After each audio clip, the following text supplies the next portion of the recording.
You ever hear about a family tradition so bizarre and quietly terrifying that it feels like it crawled straight out of a dusty attic and whispered, "You're next." Let me tell you about the Hollow House. Tradition something this one. Family does every year that is less bonding. Experience and more why. Haven't we called an exorcist? So, every year, always. On the last night of October they all gather at their great-grandmother's old house. Not a warm, cozy grandma house with cookies and crocheted blankets. And no, this place looks like it was decorated by someone who thought cobwebs were structural. The lights flicker even when the power is fine. And the wallpaper peels like it's trying to escape at exactly midnight because, of course, it's midnight. The family turns off all the lights. No candles, no phones. Just darkness so thick you can feel it pressing on your skin. Then, they sit in a circle on the living room floor.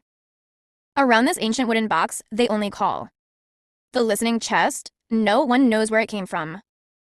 Some say it was left on their doorstep with no note. Some say it belonged to their great-great-grandfather, who heard voices in the walls. Lovely. Then comes the worst part. One by one, each family member has to place their hand on the box and say, "I'm here. Do you hear me too?" And they wait, in total silence. And they swear you can feel something on the other side listening. Not answering, just listening. Sometimes the box creaks.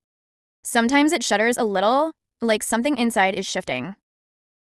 One year, it started humming like a lullaby, but no one had opened it. No batteries. No mechanism. It just sang. Grandma smiled and said, "It remembers us," as if that was comforting and not nightmare fuel. Now, if the box taps back, the tradition says that person has been recognized. Nobody explains what that means.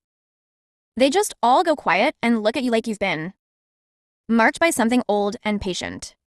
They don't clap, don't speak, don't comfort you, just stare like they're waiting for you to crumble.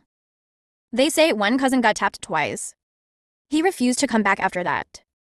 Moved 3 states away. Still gets a box in the mail every October 31st with no return address. Always empty, always cold. When the ritual's over, they don't say goodnight. They don't hug or joke.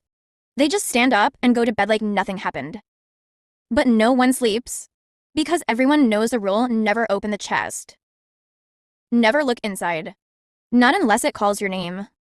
And every year, they still do it. Not because they want to, but because they're afraid of what might happen if they don't.